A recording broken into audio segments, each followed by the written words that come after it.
Après mon congédiement à la pharmacie, Blanche s'est occupée de moi comme une mère, à grands coups de compliments chaleureux et de médications réconfortantes. Même l'insécurité reliée à ma perte d'emploi avait été réglée. Elle m'a trouvé une job dans son réseau. J'étais maintenant pharmacienne à domicile.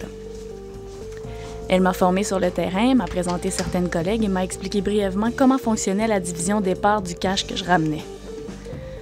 Je suis pas certaine d'avoir saisi qui était le grand boss de notre business, mais une chose est sûre, à la fin d'une bonne journée, je réussissais à faire autant de fric qu'en une semaine sur mon ancienne job, et j'avais rien à déduire pour les impôts. Pas de roche, pas de gérant, pas d'heure, juste des belles collègues et nos pilules de bonheur. Je pouvais moi-même goûter à ce bonheur, chose que je m'étais pas permise depuis le jour où je suis tombée enceinte. Mais maintenant, j'avais les moyens et surtout le droit de me gâter un petit bonbon ou une petite bière, sans même attendre mon retour à la maison. J'avais vraiment une job d'enfer. Ma nouvelle coéquipière s'appelait Cracky.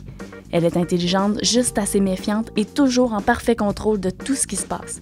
Quand elle veut quelque chose, elle sait l'obtenir en usant de ses charmes et ça fonctionne aussi bien avec les gars qu'avec les filles, croyez-moi. La distribution était facile. On fixait des rendez-vous à nos clients dans des endroits discrets, à l'abri des regards. On effectuait nos transactions rapidement et on passait au suivant. La confiance de Cracky était contagieuse. J'étais prête à plonger, sans doute et sans peur. Et je suis pas complètement conne. J'étais parfaitement consciente de l'illégalité de notre organisation. J'étais revendeuse de drogue, communément appelée un pusher.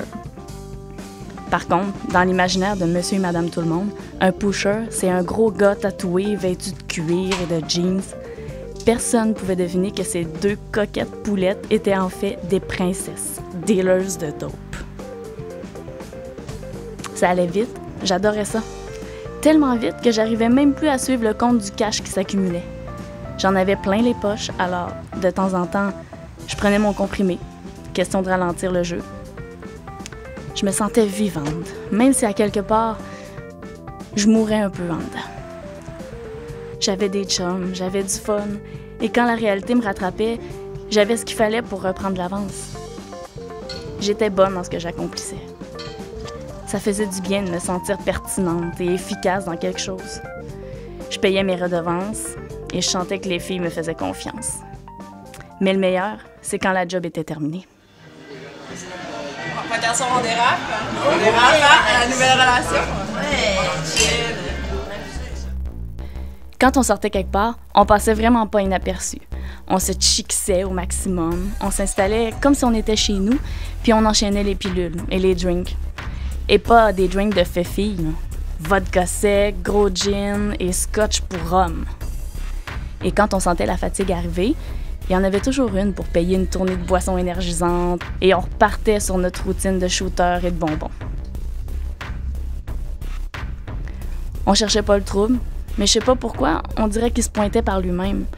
Des pétages jalouses de notre gros fun, j'imagine. Mais pas question de se battre, par exemple. Enfin, pas avec les poings. C'est souvent sur la piste de danse que les animosités se réglaient. On devenait complètement folle.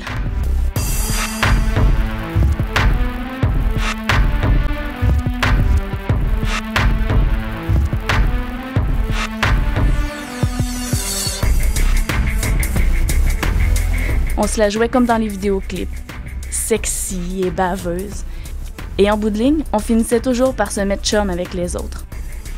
La plupart du temps, elles devenaient même nos clientes. Même sur le party, on était encore de bonnes représentantes pour la business.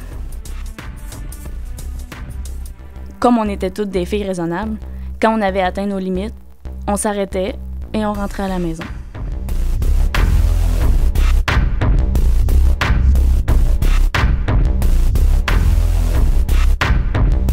Sauf quand on était trop défoncé pour y penser. Et calvaire.